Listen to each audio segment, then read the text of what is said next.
Welcome back to Practice the Podcast, where we fuse research and culture to help you develop the mindsets, the habits, the skills that you need in order to live out your purpose with confidence.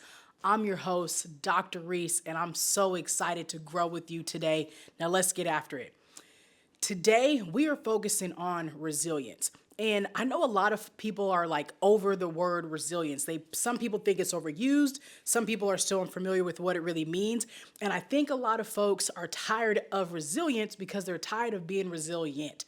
And I want you to think of today as I don't like to use masterclass, so I like to use confidence class on resilience. Like, I want this to be the spot that you go to, number one, to be encouraged, but number two, to understand like what is resilience and why is it even a thing, and how do we make sure that it doesn't get overused and watered down like a lot of other terms that are out there. So I'm coming at you real rap raw today just to give you what's on my heart, because if you're in a season of resilience, like a season that is requiring you to be resilient, then this is the message, this is the practice for you. So let's start here. When a lot of folks talk about resilience, especially in the Black and brown community, you're probably like, oh, we have to be resilient. Like, our whole existence is based off of being resilient. But it's important for you to know that resilience is a psychological capacity.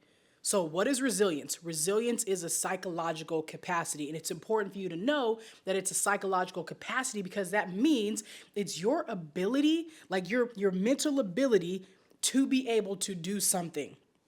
And that something in this instance is bounce back. So it's a psychological capacity. Capacity means what can it hold?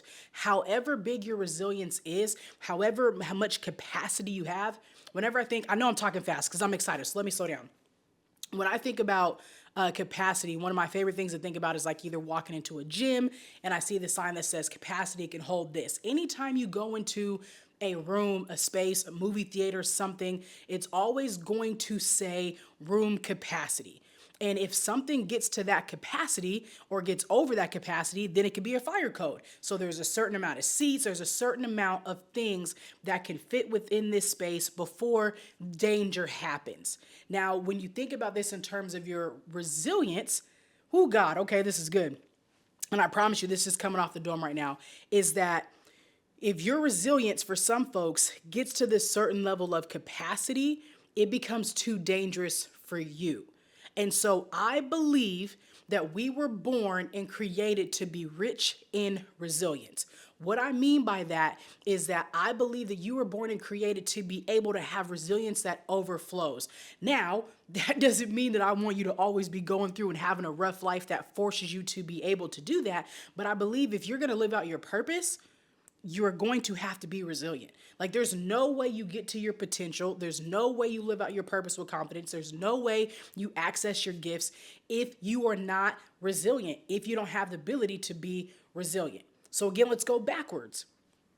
Resilience is a psychological capacity. So when we think about capacities, think about rooms, think about buckets, think about big containers, anything that says this is how much of this thing can fit in here. This is how much of anything can fit in here before it reaches the danger point. What we want for you in your resilience is for its capacity to be limitless.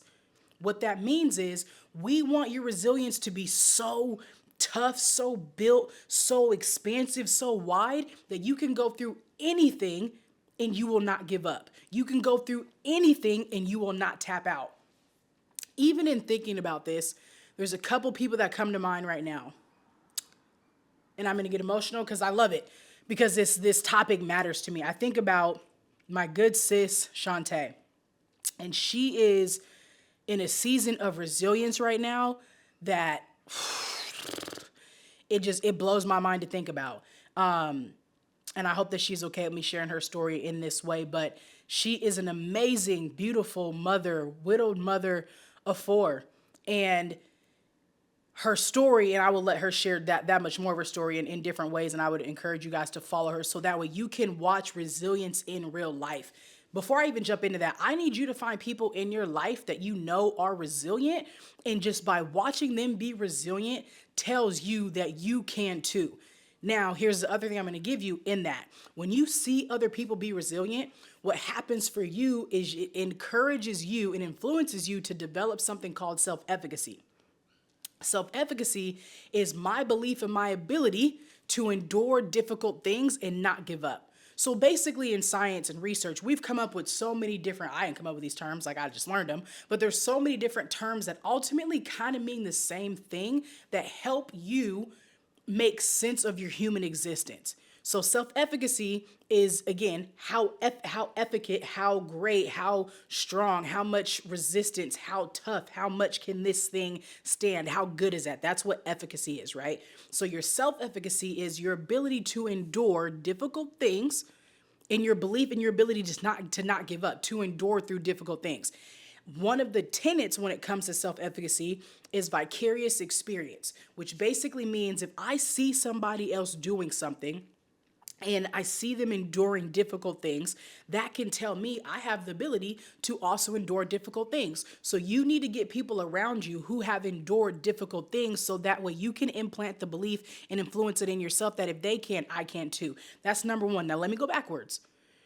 Shantae Nance Johnson is an amazing example of what it means to be resilient, because not just in where she's at in this season of her life, but what she has gone through in her entire life. But right now in this season, well, like I said, being a widowed mother of 4 at under 40, that's like that right there, losing her husband suddenly and having and being pregnant and stepping up isn't even the right term, because there's certain terms you're just like certain things just don't even describe. And these are situations in life that you never wish that would happen to you, but she's not going to give up. She's not going to give up on her 4 kids. She's going to continue to be the amazing mom and human that she is, and to attack growth and attack business and attack life the way that she does. But it's not just because right now, it's because she's been resilient. This isn't the first thing that's happened to her. Emphasis, key word, happened to her. And so the lesson for you here is there's a lot of things in your life that you're going to go through. You're going to go through these things, but they're things that you're going to have to go through that happen to you that you didn't ask for. And this is why being resilient is important, is because you're going to have to know, yes, there's things in life that we bring upon ourselves. That's just kind of on us. But there's other things in life that we didn't ask for, that we didn't want, that we wouldn't wish on our worst enemy or our hater or whatever the case may be, is because it's so heavy. But it's something that you have to go through. And as you go through that thing, your resilience is being tested and refined and expanded. And so when I think of a great model of resilience, again, I think of Shantae. The other person I think about right now is my dad. And for those who aren't familiar, over the last couple months, this is February 2025, so whenever you listen to this, over the end of 2024, my dad had multiple strokes within a 10-week span. Multiple strokes in a 10-week span, and ended up having so many other things with his heart, his brain, learning how to, like, all these stents in his legs. Like, dude he was in a hospital basically for like 4 months in a row. And by the time he actually ended up getting out, he ended up losing his leg. So from like September through December, he had been going through it. And my dad is the most joyful, exciting, optimistic, hopeful, just like I just get it. I get my energy from him. And he's, he's had to endure so much in the last 4 months. And to this day, today, I'm talking to him and he's so optimistic and excited because he's going to be getting a prosthetic leg. And I bring up these two people that I love so much, and I've been able to witness their ability to be resilient to things that have happened to them, things that they didn't ask for, but they're still waking up every day excited to attack life with pain on their heart, with pain on their mind, but they still have the ability to be optimistic and to be hopeful and to be encouraged. And this is why I always say that confidence doesn't stand alone. Confidence needs its best friends. Confidence needs hope. It needs optimism, because if you don't have those things, if you just have to be resilient, then you're gonna be like, what in the world is the point? And so I hope you're holding on with me in that. And so when I think about people who go through things that life has given them and come back on the other side and go through it, and you look at them like, how did you? For some people it's but God. I know for me, if it wasn't for God, that just is. And then for other people, whatever you believe in, but at the root of it, we are built to be resilient. And some people's capacity is not as large as what it should be. I'm going to pause right there. And I'm going to say it again. Some people's capacity for resilience is not as large as what it should be. So when we go back to our analogy and we think about rooms and we think about how much capacity something has for resilience, I want you to think about this term or this saying. A lot of people always say, kids are resilient. But kids are resilient until they become adults who no longer have a zeal for life. Kids are resilient until they become adults who are hopeless. Kids are resilient until they become adults who no longer have dreams. Kids are resilient until they're like, what is the point? And so if kids are resilient, then why is it that we have a bunch of adults who can care less to be living the lives that they're living? Why is it if kids are resilient, why do we have adults that are walking around and living in this life or living in the world who are defeated? If kids are resilient, why does our adult population look the way that it does? And I want us to think about that because kids become adults. So what happens in the gap? Not just the gap of your life from when you're born and when you die, but what happens in the gap from when you become a kid to when you become a young adult? I work with young adults on a daily basis from multiple different spaces, and I'll go from like high school to like age 30. And there's a lot that goes on between age 15 and 30, but it's only 15 years. And then if I shrink it down from 16-year-olds to 24-year-olds, right? And that's only 8 years, or from 20 to 24, and they're going through life. But what happened to, oh, kids are resilient. Oh, kids are resilient. We can't keep saying that kids are resilient without giving them the other tools that they need to help them sustain and expand that resilience. Kids also need the tools to be able to grow rich in their resilience. Kids need the tools to be able to be hopeful, to be optimistic, to know how to turn their dreams into reality. Because if you say kids are resilient, but then they become adults who no longer have dreams, that's not okay. Kids aren't going to want to be resilient anymore because they're going to say, what's the point? Because if I'm resilient and I don't have hope, then that means I'm just going through this hard life and I feel hopeless. And if I feel hopeless, then I feel like I don't have the ability, or what's the point of living? And that's something that we cannot have, even though those numbers are on the rise. So here's my thought. We're only 12 minutes in, and like I said, I just wanted to just get this off of my heart, is resilience is our psychological capacity. And I believe that our capacity, we are destined to be rich and resilient. But if you do not expand your resilience, if you do not pour into your resilience, if you do not leverage your resilience, if you do not do what is necessary in order to become rich in it by investing in it, then you will not. And so I believe people like Shantae and people like my dad and even myself and multiple other people that I can think of in this world are rich and resilient because we've leveraged it and we've poured into it and we've invested in it. And so we believe that we can go through anything. And even just the stories I've mentioned when it comes to Shantae and my dad, that is just so much surface. I could spend 2 seasons long talking about the things that those two human beings have endured to still be who they are and where they are now. And I hope that for you, you could say, me too. Yes, you too. I'm sure the person listening to this is like, I've been through some things. I believe you have. And here's the thought process.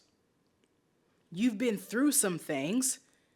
So now what are you going to do with those things that you've been through? How are you going to leverage them in order to continue and or start living out your purpose with confidence? What are you doing to pull somebody else up? What are you doing to encourage somebody else with that thing? What are you doing to continue to live out your purpose and expand your gifts and to reach your potential, right? What are you doing to stay hopeful? Are you like, man, I've been through some things, but you're a pessimist? Are you like, man, I've been through some things, but you're a victim? Are you like, man, I've been through so many, but you're still angry?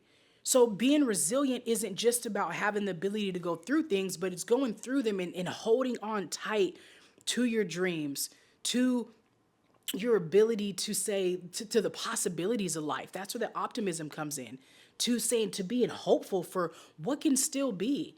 Because the same way that kids are resilient, kids are also, there's a lack of taint that they have.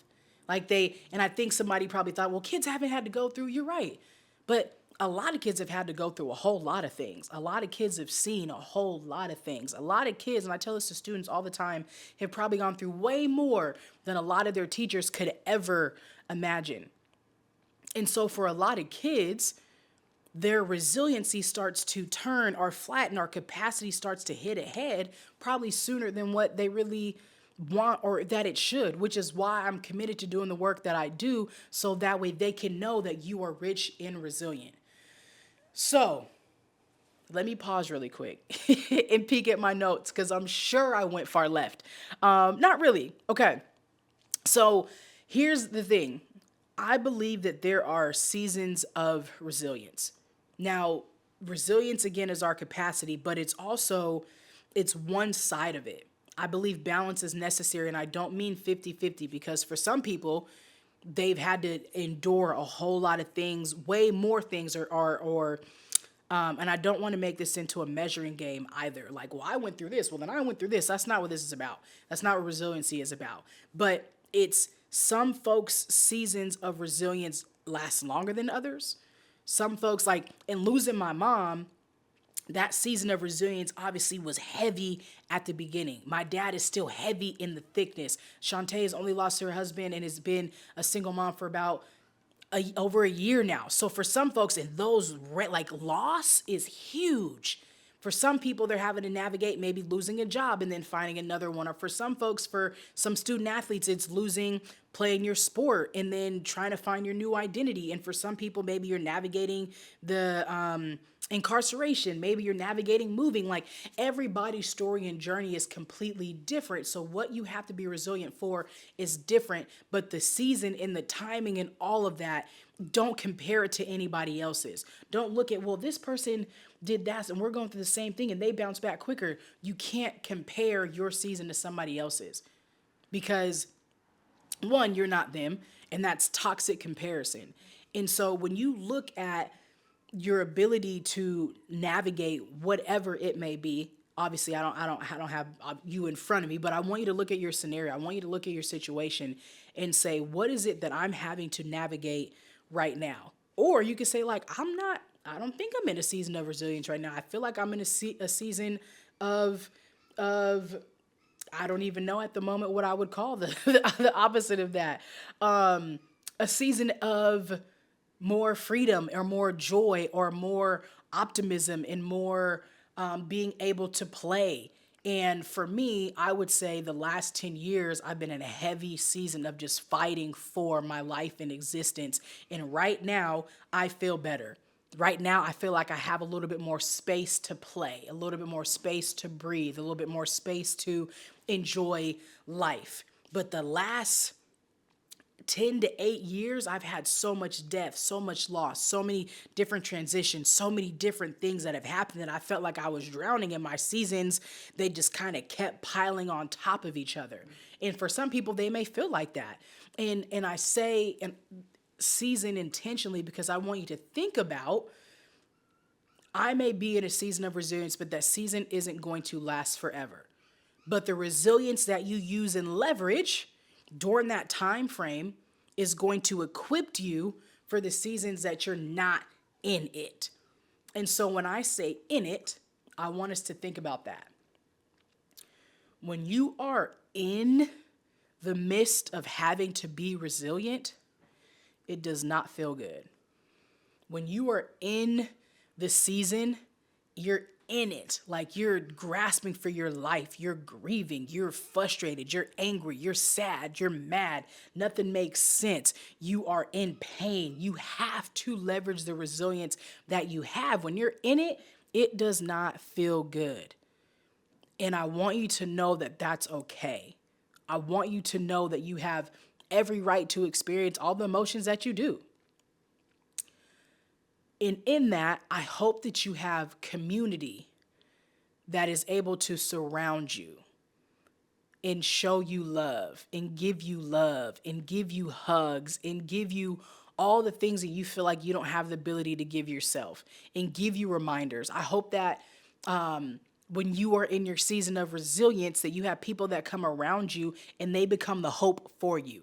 That when you're in your season of resilience, you have people that come around you and are optimistic for you, because it's easy for me to be optimistic for you when you are in the midst of it. It's easy for me to remind you because I'm not the one that's in it. But if you have people in your community who know what you're going through, and they can hold your hope, and they can hold your optimism, and they can hold some of your joy, and they can hold some of your dreams, and they can hold you together, and they can physically hold you, that is priceless. And to give you another term, that is called social capital. That's your familia. That's a piece of cultural capital that you have. That is people that are in your community, in your village. And this is why it's so important to make sure you have the right people around you. Because again, a couple minutes ago, I said, get people around you who you have the ability to learn from their resilience. You have the ability to glean from their resilience. So that way, when you're going through something, somebody who's also been through something and they see you going through something, they could be like, I know it hurts. I know it don't feel good. And they know how to show up and they know how to respond because they're familiar. They may not be exactly familiar with your exact situation, but they're familiar with pain, and they're familiar with how to navigate that pain, and they're familiar with grief, and they're familiar with it. If you're not familiar with the frustration of pursuing your purpose, there's going to be, you know what I'm saying? If you're not familiar with the frustration of loss, like not every single person knows how to show up for you in every single way. And it makes me think about how, like, when we were kids, there was an argument that came up of like, you shouldn't have more than one best friend. You can only have one best friend. And I think like it was in a TV show as well and all that kind of stuff. And I think, I've always had this thought of, I think that you should have more than one best friend, because not every person is going to meet everything in space. And this is why it's a village, right? Like the same way it takes a village to raise a child. Here's where my mind goes. You guys are probably like, this chick might got 80. I think I might have ADHD. This is just a side note. Because what I'm thinking and something else pops up. But this goes right back to it of it takes a village to raise a child. But if that village isn't resilient, that child who was once resilient will grow up and become a pessimist, because the village that raised the child was filled with pessimists and not optimists. Because if I have the ability to be resilient and an optimist and be hopeful and be in the village as well, that I'm modeling that for children, that you are going to go through hard things. You have the ability to endure hard things. So when hard things come up, for me, I'm going to model what it looks like to persevere that with joy and still be optimistic and not become a pessimist. And when I model that for a child, they have the ability to then say, oh, that's how I too can go through these things. And so as adults, we need that same thing. Not only do children need a village, adults need villages. And adults also need villages of people who are hopeful and optimistic and have confidence and have high self-efficacy. Because life be lifing. Everybody knows it. Life be lifing, and life be lifing for those who life is lifing for, and for those who serve those who life is always lifing for. So if you know that as a fact, then this is why it's important to make sure that you surround yourself with people who also have the ability to say, yep, you're resilient, I'm resilient, cool, we got this. Man, I feel like I'm talking really fast, and this is going to be one of those episodes where you got to go back and just kind of rewind it. And I hope that is. I hope that you stop and pause and remind, and I hope that a lot of this information hits you in a way that calls you in, that challenges you to check your village, check the village that surrounds your children, whether it be maybe your kids, your coaching, leadership, teaching, whatever that may look like. But then also challenge you to say, how was I on the other side of what I went through? Did I go through something that I didn't ask for? And on the other side of it, how did I come out? Did I come out with the victim mentality? Did I come out being a pessimist? Did I come out saying, woe is me? Did I come out being like, really super negative and tainted and all those different things? And I think it's not that I want you to go through something and then come out chipper and pumped and all of that, because that's toxic positivity. And we're not talking about toxic positivity. I'm talking about, do you have the ability to hold on to your hope? A part of resilience is being able to endure whatever life throws at you and you hold on to your hope. And when you feel like you can't hold on to your hope with a really tight grip and you feel like you want to let go, that's where your village comes in and says, no, no, no, no, no, no, no, no, no, no, no. We're not going to do that. We're going to hold on to our hope. And if you don't feel like you can hold on to your hope, I'm going to help you hold on to it, because your hand might feel open. You might be like, I want to tap out. I want to give up. I don't want to do this. And your village surrounds it. Your village, if you can't see, because you're listening to the audio, I'm holding my hand open flat because you might be in so much pain. You might be hurting. And because I know what it feels like to hurt, because I know what it feels like to want to give up, you might be hurting and your palm is open and you say, I just F it. I don't want to do it no more. Whatever the it is, you may not want to do it anymore. You fill in the blank on what it is. You are holding your life with your palm open. You are holding your thought process. You are holding your dreams. You are holding your gift. You are holding your profession, your career, your relationship, your friendships. You are holding whatever it is open in your palm. You say, I can't. I don't, because you're so hurt that you don't even have the strength to squeeze and hold it. And my hope and prayer for you is that you have a community that comes around you and places their hand around yours to not allow that to slip. Our community, the people that we have around us, is the most important. The most important. Because no amount of money will help keep you hopeful. And no amount of physical things will keep you hopeful as you're going through resilient times. And you have to be tough and soft and sad. Money and things don't help. They don't bring you comfort. People bring you comfort. And so, man, yeah, man, that is it. It's people. I need you to be resilient because other people need you to be resilient. Your kids need you to be resilient. Your students need you to be resilient. Your players need you to be resilient. The people you serve need you to be resilient. They need you to be resilient because when they're going through something, they're going to need you to be able to endure whatever it is with them and to model what it looks like to be resilient. And so if you're in a season of resilience, I'm here for you. Whatever you feel like you may need that to look like, I'm praying for you that you have a community. I'm hopeful for you. If you're on the other side of it, know that not if, but when. Why? Because life happens. And so let me break this down after we're about 30 minutes in. And I probably should have done this definitely at the top.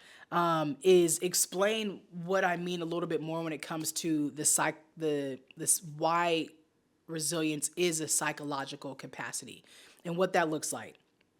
So the first one is resilience is a form of capital. And what I mean by resilience being a form of capital is an asset, and it's an asset that dwells within inside of us. So even if you think about finances being an asset, assets it's like finances. Sorry, I lost my train of thought. Sorry. Think about finances and money and cash being capital, which is an asset. Think about that in this, that you can have in a bank. As we say here, you are the bag. So in that same thought process, resilience is a form of capital that you can use to leverage in order to buy, right, quote unquote, buy more of that thing. So when I say you're rich in resilience, in order for you to become rich in it, you have to invest in it. So which leads me to my second thought process, that resilience is a muscle. So number one, it is a form of capital. Number two, it is a muscle. And when it comes to things that we invest in and it comes to muscles, when you spend time in these things, Like when you lift weights, the only way to get stronger is to lift weights. If you do not lift weights and move your body, atrophy is real. You will literally get weaker. You will shrink. Like your body will deplete and diminish if you do not. Like you will literally shrink down. If you don't use it, you will lose it. So a lot of people have gone through things in life and just went through it, kind of like a leaf in the wind or something thrown at sea, and they're just being tossed around by the waves. Like, I don't want you to just go through it. I want you to be strong and tough through it and tap into your resilience that helps you hold on. So it's that muscle. The way you become rich in it is if you invest in it. And I say expand your resilience in your comfort zone by saying, I'm tough enough, I'm strong enough, I'm wise enough, I'm soft enough to be able to endure all of these things, and I know that I can bounce back better without losing out on this hope and optimism at the same time. So we know it's capital that we can leverage. We know we can invest in it. The same that you invest in a stock, you invest in your resilience. And we know that it's a muscle. I also like to, if you're watching this, the video on YouTube, I have a rubber band in my hand. Or if you're not watching the video on YouTube, I have a rubber band in my hand. And I like to use this rubber band as an example of what resilience is. And it's my ability sometimes to be stretched. I can be stretched so wide. And a lot of times my resilience is my ability to just be stretched without snapping. If I stretch and I pop, and that could hurt. But if I have the ability to be stretched, and then I could take a whole bunch of these rubber bands and I wrap them around. I have a big old rubber band ball. And what it says to me is I can be stretched. I can pull it in multiple directions. I can go through different things. I can bend and not break. I am malleable. I am flexible. I am adaptable. I have agency. I am strong enough to be moved without losing out on who I am. And I think that's just another example of what does it mean to be resilient? It's to be able to be stretched without popping off, to be thrown across the room without losing out on myself, on who I am. And so I want to close this thought process out with a couple things. I've said it multiple times throughout this entire practice session today. But there are two things that you need in order to accompany your resilience. And these are also things that help you develop what I like to call a confidence immune system. But it is hope and it is optimism. And you may think that these two words are soft. And I like using soft. I've become a fan of using soft because soft is necessary. I think there's a balance between being soft and being strong. And it's terms that I'm starting to use more, like, yeah, be soft. There are times I need to be soft. You cannot be strong all the time. You cannot be hard all the time. And you can't be soft all the time. But a part of the human experience is being able to navigate being both and knowing when is the right time. And so when it comes to hope and optimism, those words, people have called them soft skills. Those are not, I don't like. For some odd reason, but I think that hope is not soft.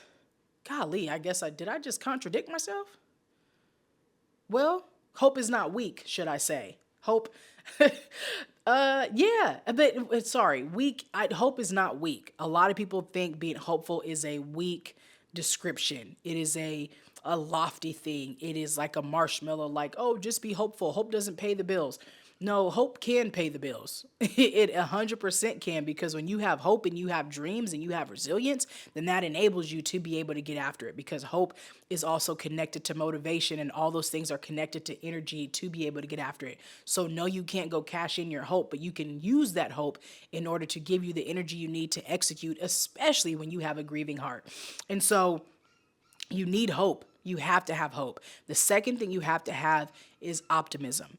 And the reason why optimism matters is not just because the opposite of it is being a pessimist, but when you're optimistic, it enables you to see the world through a different lens. It enables you to, again, not in a toxic positivity way, but it enables you to be able to see what you've been through, to see, okay, I've had a minor setback, but I've got a major comeback coming up. It enables you to not be jaded. It enables you to not be a victim. It enables you to not have a woe is me mentality. Optimism helps your mentality stay high. Optimism helps you be confident. Optimism helps you literally increase your psychological well-being. All this goes back to our well-being and our brain and our internal health, our holistic health. And when you are resilient and you can hold on to your hope and you can hold on to your optimism, or you can have a community that helps hold on to those things with you while you are in the beginning stages of that until you're able to kind of collect it back for yourself. When you have those two things, that helps create, again, your confident immune system. And that means it's the system that fights off all the negativity, and it fights off all the things that make you want to quit and not give up on you. And that's the last thing that I want to say is we'll continue to have this conversation around resilience. Why? Because resilience is a form of confidence, right? In self-efficacy and all those different things, and help you grow in that way. But I just want you to not give up on you. That's it. I know you're hurting. I know you're in pain. I know I don't want you to measure your hurt and pain versus anybody else's. And well, I don't want you to develop that either, because your hurt and your pain matters. And I hate when people say, well, there's other people, but you matter. Like your hurt and pain matters as well. And I think it's important to know that. And not all seasons of resilience will look the same, but it's your ability to not tap out on you. It's your ability to not give up on your hopes and your dreams for your life. It's your ability to get up when you can, and to know when you need to rest, to know when you need that soft day, to know when you need to just like, okay, I need a break.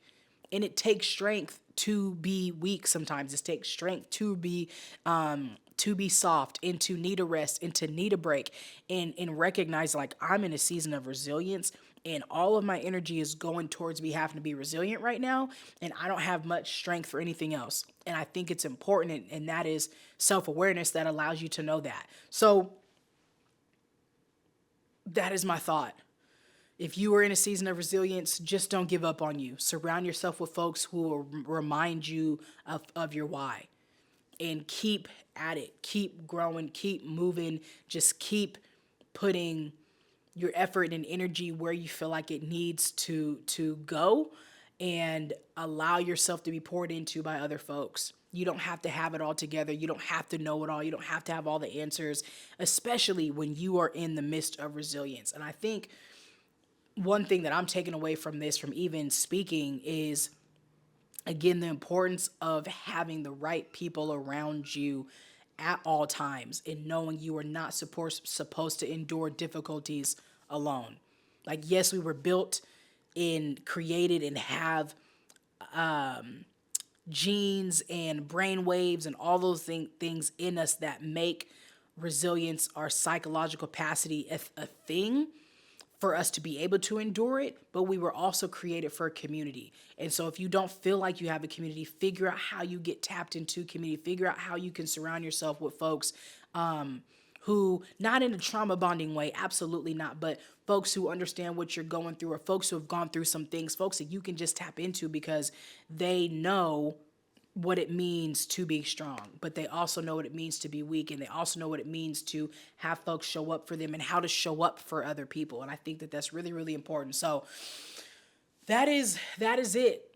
That is my thought. Let me just check to make sure I've got everything out of here on my notes. I think that I did. I don't typically do practice podcasts like this, but I want to start doing it a little bit more free flowing, so that way you guys can catch that much more of me in a natural state, and also just hear what's on my heart, hear what I feel like God has put on my heart for y'all to hear, me to be able to encourage you, me to be able to coach you up, and me to be able to just show up on the camera in a way of being consistent and giving you what I think that you need in order to help you live out your purpose with confidence. And again, I know there's a lot of folks who are just going through it because life be lifing, but the thing is, life will always be lifing.